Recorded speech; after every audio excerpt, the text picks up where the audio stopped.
اونٹ سوئی کے ناکے میں داخل ہو سکتا ہے، دولت مندوں کے لیے جنت میں داخل ہونا ممکن نہیں ہے۔ کیوں؟ شکر کرنے والے فرمایا ناکام ہوں گے زیادہ، اور صبر کرنے والوں کی بڑی اکثریت ہوگی، اور وہ کون ہوں گے؟ زیادہ تر مساکین۔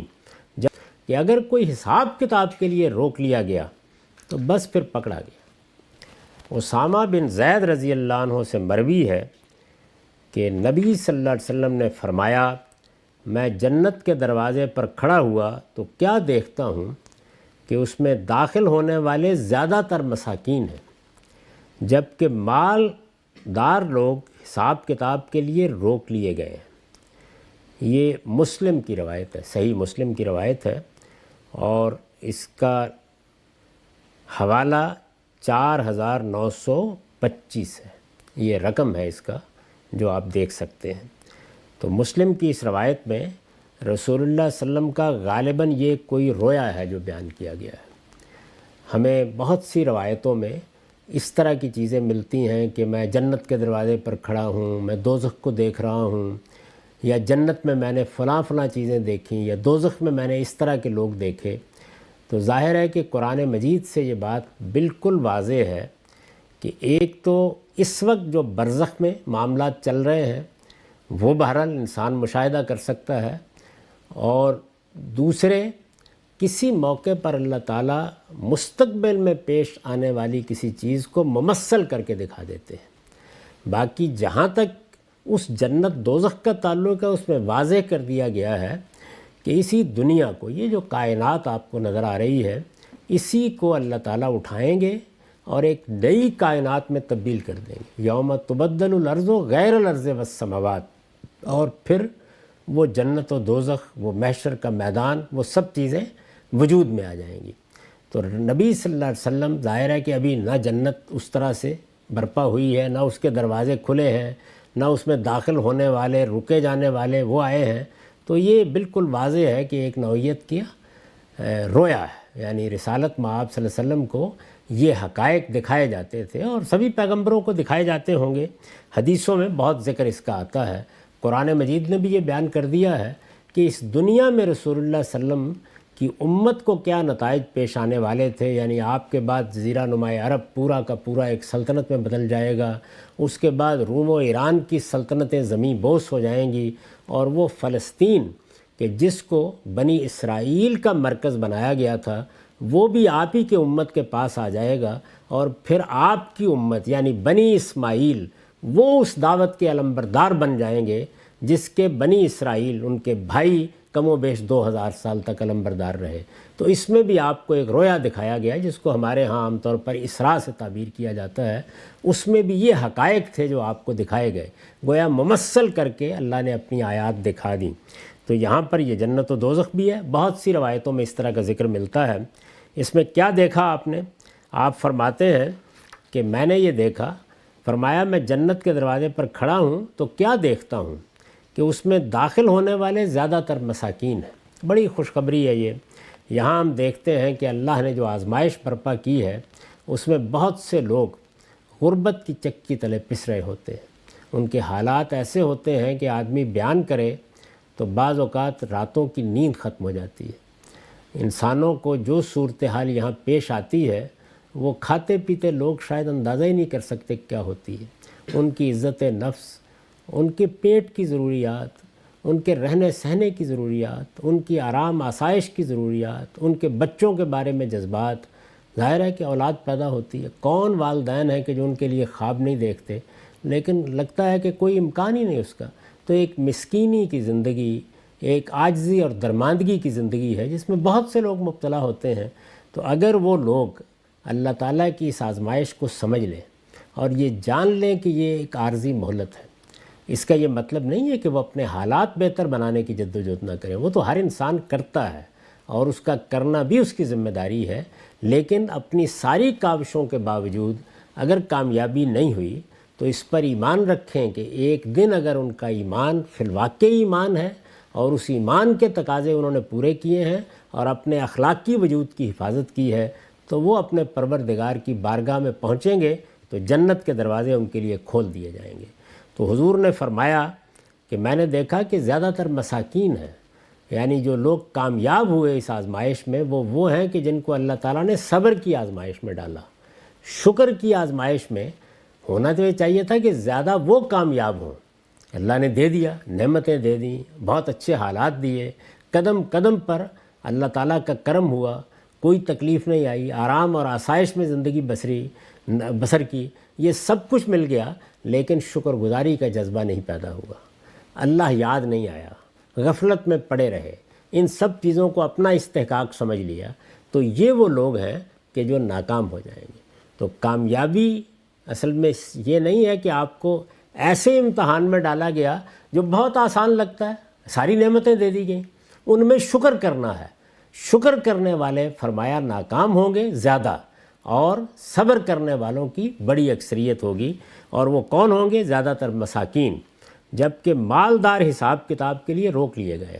یعنی ان بیچاروں نے حساب کیا دینا تھا، ان کے پاس تھا ہی کیا؟ یعنی مال نہیں تھا، دولت نہیں تھی، عزت نہیں تھی، شرف نہیں تھا، کچھ بھی نہیں تھا، کیا حساب دینا تھا؟ تو اللہ کی نگاہ کرم ان کے لیے جنت کے دروازے کھول دے گی. لیکن جن لوگوں کو اللہ نے نعمتیں دی ان کے لیے بہرحال حساب کتاب ہے، پوچھا جائے گا نا کہ تم کو میں نے سب کچھ دے دیا، اقتدار دے دیا، دولت دے دی، خدم و حشم دے دیے، تم کس جگہ پر کھڑے رہے، پوچھا جائے گا. تو حساب کتاب کے لیے روک لیے گئے. اور دوسری روایتوں سے یہ معلوم ہوتا ہے کہ اگر کوئی حساب کتاب کے لیے روک لیا گیا تو بس پھر پکڑا گیا.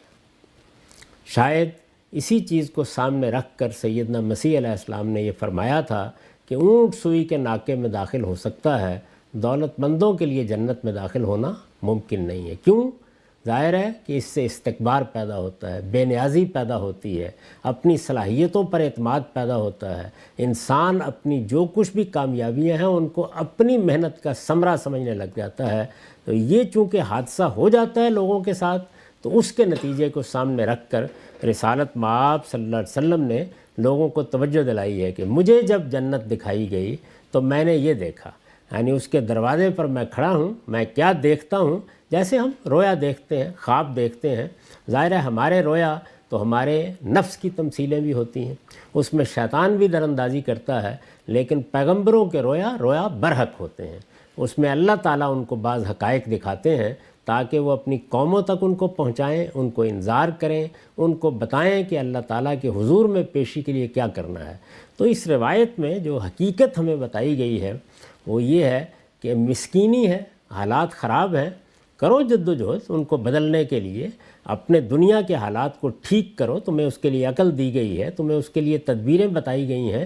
لیکن اس مسکینی میں اگر اللہ تعالیٰ کے ساتھ اپنا تعلق قائم رکھتے ہو تو یہ خیال نہ کرو کہ تمہاری یہ مسکینی، تمہاری یہ عاجزی، تمہاری یہ درماندگی یہ کوئی ابدی چیز ہے، یہ دنیا کی اس عارضی زندگی کے بعد یکدم ختم ہو جائے گی، اور اس کے بعد فرشتے تمہارا استقبال کر رہے ہوں گے اور جنت کے دروازے تمہارے لیے کھل جائیں گے. اور دوسری جانب ان لوگوں کو متنبہ کیا ہے کہ جن کو اللہ نے یہاں مال دیا ہے، دولت دی ہے، کہ وہ اس کو اللہ کی امانت سمجھیں، اس کو اللہ کی راہ میں خرچ کریں، ان مسکینوں کے سر پر ہاتھ رکھیں، جو کچھ ان کو ملا ہے اس کو اللہ کی نعمت سمجھ کے ہمیشہ شکر گزار رہیں. اگر وہ شکر گزار نہیں ہوں گے تو سن لیں کہ پھر وہ قیامت میں جنت کے دروازوں پر حساب کتاب کے لیے روک لیے جائیں گے. اور رسول اللہ صلی اللہ علیہ وسلم نے ارشاد فرمایا کہ جس کو روک لیا گیا وہ پھر پکڑا گیا. تو اس پکڑ سے اللہ کی پناہ مانگنی چاہیے. حذیفہ رضی اللہ عنہ کہتے ہیں کہ میں نے رسول اللہ صلی اللہ علیہ وسلم کو سنا کہ آپ نے فرمایا تمہارے اگلوں میں سے ایک شخص کے پاس خدا کا فرشتہ آیا کہ اس کی روح قبض کرے، اور اس سے دریافت کیا کہ کیا تم نے کبھی نیکی کا کوئی کام کیا ہے؟ اس نے جواب دیا مجھے یاد نہیں. کہا گیا غور کرو. اس شخص نے کہا اتنا ہی یاد ہے کہ میں لوگوں کو چیزیں بیچتا اور ان کے ساتھ خرید و فروخت کا معاملہ کرتا تھا، تو خوشحال لوگوں کو مہلت دیتا اور جو تنگ دست ہوتے تھے ان سے درگزر کر لیتا تھا. سو اللہ نے اسی بنا پر اس کو جنت میں داخل کرنے کا فیصلہ کر دیا. اس پر پہلے نوٹ سن لیجئے. میں نے لکھا ہے اصل الفاظ ہیں فَأَدْخَلَهُ اللَّهُ الْجَنَّةَ. ان میں فعل فیصلہ فعل کے معنی میں ہے، ہم نے ترجمہ اسی لحاظ سے کیا ہے. یعنی جنت میں داخل کر دیا، اس سے مقصود کیا ہے؟ جنت میں داخل کرنے کا فیصلہ سنا دیا۔ اللہ تعالیٰ نے یہ کہہ دیا کہ اس کے گناہ معاف ہوئے، اس کی غلطیوں سے درگزر کیا گیا، اب یہ جنت کے لیے سوتا رہے گا۔ قبر میں جو سوال و جواب ہوتے ہیں ان کی بہت سی صورتیں قرآن میں بھی ہیں اور بعض روایتوں میں بھی ہیں۔ جس وقت انسان اس دنیا سے رخصت ہوتا ہے تو جس طرح اس دنیا سے آنکھیں بند ہو جاتی ہیں، ایک اور دنیا کے لیے آنکھیں کھلتی ہیں، اور وہاں پر اللہ تعالیٰ کے فرشتے آئے ہوتے ہیں۔ قرآن مجید میں یہ بتایا گیا ہے کہ ہماری روح یا ہماری اصل شخصیت، ہماری اپنی زبان میں اس اصل شخصیت کے لیے روح کی تعبیر مستعمل ہو چکی ہے۔ یہ قرآن کی تعبیر نہیں ہے، قرآن مجید اس کو نفس یا شخصیت سے تعبیر کرتا ہے۔ یعنی ایک یہ قالب ہے، یہ جو ہمارا جسم ہے یہ قالب ہے، یہ ایک طرح سے پیراہن ہے، یہ لباس ہے، اور اس لباس کی تیاری کا پورا پروسیس اسی زمین پر ہوا ہے۔ اس کو قرآن مجید نے واضح کر دیا ہے کہ ہم نے جب انسان کو بنانا چاہا تو گارے، پانی، مٹی، دلدلی زمین ہی سے اس کی بنا اٹھائی گئی۔ جو کچھ اب رحم مادر میں ہوتا ہے وہی وہاں ہوا، وہی مٹی کے اجزاء جو اب سبزی، پھل، گوشت کی صورت پہ اندر جاتے اور ایک خاص طریقے کے پروسیس سے گزر کر قطرہ آب میں بدل جاتے یا بیضے میں بدل جاتے ہیں، بالکل وہی پروسیس اس وقت زمین کے پیٹ میں ہوا۔ ماں کے رحم کسی صورت زمین کے پیٹ نے اختیار کر لی اور وہاں پر خاص مراحل سے گزر کر جیتے جاگتے لوگ پیدا ہوئے۔ تو یہ جو جیتے جاگتے لوگ تھے، قرآن مجید کی تصریحات سے معلوم ہوتا ہے، خاص طور پر سورہ سجدہ میں جو مراحل بیان کیے گئے ہیں ان سے یہی معلوم ہوتا ہے کہ یہ انسان کا حیوانی وجود تھا، حیوانی وجود، اور اس میں حیات، زندگی جیسے کہ جانوروں میں ہے، بالکل وہی صورت تھی، لیکن انسان کی جو اصل شخصیت ہے وہ اللہ تعالیٰ کی طرف سے نفخ روح کے ذریعے سے دی گئی۔ یہ پروسیس بیان کیا ہے قرآن نے۔ اصل الفاظ ہیں فَأَدْخَلَهُ اللَّهُ الْجَنَّةَ، ان میں فعل فیصلہ فعل کے معنی میں ہے، ہم نے ترجمہ اسی لحاظ سے کیا ہے، یعنی گویا اللہ نے فیصلہ کر دیا اور اس فیصلے سے پہلے جو گفتگو ہوئی وہ انسان کی اصل شخصیت سے ہوتی ہے۔ دنیا میں تو یہ لگ رہا ہوتا ہے کہ انسان مردہ ہو گیا، یعنی وہ کسی قابل نہیں رہا، چنانچہ یہاں پر جو بات بیان ہوئی ہے وہ یہی ہے کہ جب روح قبض کرنے کا وقت آ جاتا ہے تو ایک طرف اس دنیا سے انقطاع ہوتا ہے، یعنی دنیا کے معاملات بند ہو جاتے ہیں۔ عین اس وقت جب انسان کی روح قبض کی جا رہی ہوتی ہے ہمارے لیے وہ مر چکا ہوتا ہے، اور دوسری جانب اس کی اصل شخصیت مکالمہ کر رہی ہوتی ہے۔ قرآن مجید میں دیکھیے کہ ایک مقام پر یہ بتایا ہے کہ وہ لوگ جنہوں نے ہجرت نہیں کی رسول اللہ صلی اللہ علیہ وسلم کے زمانے میں، درا حالے کے ان کو کلمہ کفر کہنا پڑا یا وہ وہاں پر سچی بات کی شہادت نہیں دے سکے، تو ان سے فرشتے کیا مکالمہ کر رہے ہیں۔ تو اس طرح کے مکالمے کی اور مثالیں بھی قرآن میں ہیں، حدیثوں میں بعض تفصیلات بھی آئی ہیں۔ یہاں یہ اسی نوعیت کے کسی واقعے کا ذکر ہے کہ وہ آئے ان کے پاس اور آ کے انہوں نے کہا کہ روح قبض کریں، اور اس سے دریافت کیا کیا تم نے کبھی نیکی کا کوئی کام کیا ہے؟ یعنی اس موقع پر جیسے قرآن مجید میں بیان ہوا ہے کہ یہ پوچھا کہ تم یہاں کیوں پڑے رہے، تمہارے لیے کیا یہ ممکن نہیں تھا کہ خدا کی وسیع زمین میں ہجرت کرتے اور اپنے ایمان کے تقاضوں کے مطابق زندگی بسر کرتے؟ تو وہ جواب میں اپنا عذر پیش کریں گے، لیکن یہاں پر یہ پوچھا گیا کہ نیکی کا کوئی کام کیا؟ اس نے جواب دیا مجھے یاد نہیں۔ کہا گیا غور کرو، اس شخص نے کہا اتنا ہی یاد ہے۔ اب وہ اپنی نیکی بتا رہا ہے اس صورتحال میں کہ میں لوگوں کو چیزیں بیچتا اور ان کے ساتھ خرید و فروخت کا معاملہ کرتا تھا، بازار میں بیٹھنے والا شخص تھا، اور عام طور پر جیسے کہ تاجر لوگ کرتے ہیں اسی طرح تجارت کرتا تھا، لیکن تجارت میں میرا طریقہ کیا تھا یہ بتایا اس نے۔ تجارت میں میرا طریقہ یہ تھا کہ خوشحال لوگ اگر ہوتے تو خوشحال لوگوں کو تو میں مہلت دے دیتا تھا، وہ کوئی چیز نہیں دے پا رہے یا ادائیگی نہیں کر پا رہے۔ پرانے زمانے میں یہ بہت ہوتا تھا، بارٹر کے طریقے پر ادائیگی ہوتی تھی۔ اس وقت آپ نے ایک چیز لے لی ہے، آپ کی فصل آئے گی تو آپ دے دیں گے، تو اس میں مہلت دے دیتا، اور جو تنگ دست ہوتے تھے ان سے درگزر کر لیتا تھا۔ یعنی اگر کوئی آدمی آپ سے قرض بھی لے رہا ہے یا ادھار کوئی چیز خرید رہا ہے تو قرآن مجید نے یہی تلقین کی ہے۔ یہ یاد ہوگا کہ جہاں سورہ بقرہ کے آخر میں یہ بتایا ہے کہ سود کے معاملات اب ممنوع قرار دے دیے گئے ہیں، قرض پر منفعت کا تقاضا نہیں کیا جائے گا، تو وہاں پر بھی یہ کہا ہے کہ جو کچھ تم نفع کے طور پر لیتے تھے یا ربا کے طور پر لیتے تھے وہ تو ممنوع ہوا، اس کا مطالبہ تو اب کرو گے نہیں، لیکن تمہارا اصل زر پر حق ہے۔